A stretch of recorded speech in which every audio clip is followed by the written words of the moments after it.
వైఎస్ఆర్సీపీ స్థాపించి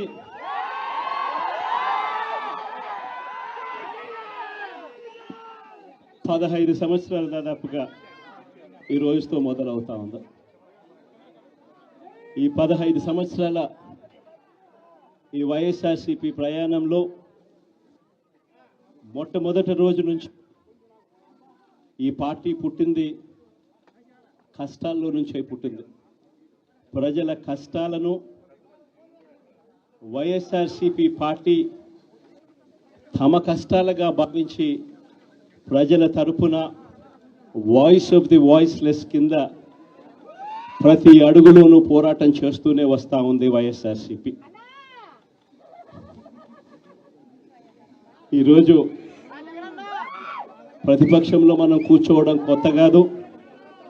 ఈ 15 ఏళ్ల మన ప్రయాణంలో 10 సంవత్సరాలు మనం ప్రతిపక్షంలోనే ఉన్నాం. దీటైన సమాధానం అధికారంలో ఉన్న వాళ్ళకు ఎప్పుడు ఇస్తూనే వచ్చాం. కళ్ళు మూసుకొని కళ్ళు తెరిచేసరికి సంవత్సరం అయిపోయింది. ఇప్పటికే మరో 3 సంవత్సరాలు 4 సంవత్సరాలలో మళ్ళీ ఈసారి వచ్చేది మళ్ళీ వైఎస్ఆర్సీపీ పార్టీనే.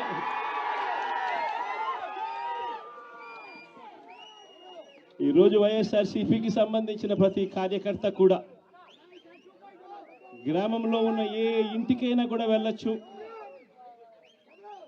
ఏ పేదవాడింటికైనా కూడా వైఎస్ఆర్సీపీ కార్యకర్త సగర్వంగా తలెత్తుకుని కాలర్ ఎగిరేసుకుని వెళ్లే పరిస్థితి వైఎస్ఆర్సీపీకి సంబంధించిన కార్యకర్తలకు ప్రతి ఒక్కరికి ఉంది.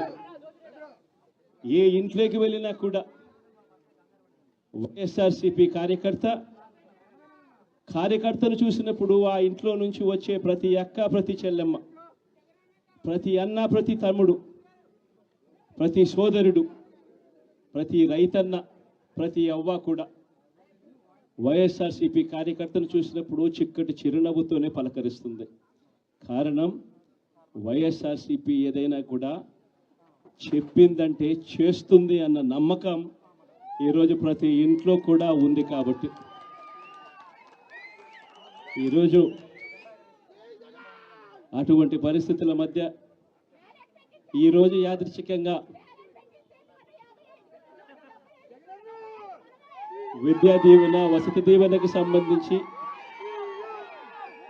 పిల్లలకు సంబంధించిన అన్యాయాలకు సంబంధించిన జరుగుతూ ఉన్న అన్యాయాలకు సంబంధించిన విషయాల మీద ఈరోజు యాదృచ్ఛికంగా ప్రొటెస్ట్ కార్యక్రమం కూడా జరుగుతూ ఉంది.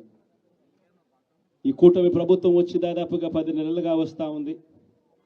ఈ 10 నెలల కాలంలో ఎన్నికల వేళ వాళ్ళు చెప్పిన సూపర్ 6లు, సూపర్ 7లు అన్నీ గాలికి ఎగిరిపోయాయి. వ్యవస్థలన్నీ కూడా చదువులు కానీ, వైద్యం కానీ, గవర్నెన్స్ కానీ, వ్యవసాయం కానీ ఏది చూసుకున్నా కూడా వ్యవస్థలన్నీ కూడా నిర్వీర్యమైపోయిన పరిస్థితులు కనిపిస్తూ ఉన్నాయి. ఈరోజు పిల్లలకు సంబంధించిన ఫీజులకు సంబంధించిన బకాయిలు కూడా సంవత్సర కాలంలో ఫీజు రీఎంబర్స్మెంట్కు కావాల్సింది ఒక్కొక్క క్వార్టర్కు 700 కోట్ల రూపాయలు చొప్పున సంవత్సరానికి 2800 కోట్ల రూపాయలు విద్యా దీవెన కింద 4 క్వార్టర్లకు సంబంధించిన కేటాయింపులు చేయాలి. అంటే 2800 కోట్లు. వసతి దీవెన కింద ప్రతి ఏడాది ఏప్రిల్ మాసం వచ్చేసరికి 1100 కోట్ల రూపాయలు కేటాయింపులు చేయాలి. అంటే గత ఏడాది ఈ 1100 కోట్లు, 2800 కోట్లు, ఈ రెండింటికి సంబంధించి 3900 కోట్ల రూపాయలకు కేటాయింపులు చేసి ఖర్చు చేసి పిల్లల చదువులను ప్రోత్సహించాల్సిన పరిస్థితిలో ఈ ప్రభుత్వం చేసింది ఏమిటి అనంటే కేవలం 700 కోట్ల రూపాయలు మాత్రమే ఇచ్చి చేతులు దులుపుకున్న పరిస్థితులు. అంటే 3200 కోట్ల రూపాయలకు సంబంధించిన బకాయిలు పెండింగ్లో పెట్టారు. అదే మాదిరిగా మళ్ళీ ఈ సంవత్సరం 2025-26కు సంబంధించిన ఈ సంవత్సరానికి సంబంధించి ముందుకు పోవడానికి ఈ సంవత్సరానికి సంబంధించిన విద్యా దీవెన కింద 4 కోట్లు, ఈ విద్యా దీవెనకు సంబంధించి ఈ 2800 కోట్లు మళ్ళీ కావాలి. 1100 కోట్లు వసతి దీవెన కింద కావాలి. ఇవన్నీ కూడా కలిపితే మరో 3900 కోట్లు. సో ఆ 3,200 కోట్లు, ఈ 3,900 కోట్లు, దాదాపుగా 7,100 కోట్ల రూపాయలకు సంబంధించిన పిల్లలకు సంబంధించిన చదువులకు సంబంధించిన కేటాయింపులు చేసి చదువులను ఆదుకోవాల్సింది పోయి, పిల్లలను ఆదుకోవాల్సింది పోయి కేవలం 2,600 కోట్లు మాత్రమే కేటాయింపులు చేశామన్నట్టుగా చేసి పిల్లల చదువులతో ఆడుకుంటా ఉన్న ఈ ప్రభుత్వానికి బుద్ధి చెప్పే కార్యక్రమం పిల్లలతో పాటు, పిల్లల తల్లిదండ్రులతో పాటు కలిసి చేసే కార్యక్రమం కూడా యాదృచ్ఛికంగా ఈరోజు ప్రొటెస్ట్ కార్యక్రమం కూడా ఈ రోజే కూడా జరుగుతూ ఉందని కూడా చెప్పడానికి కూడా సంతోషపడతా ఉన్నా.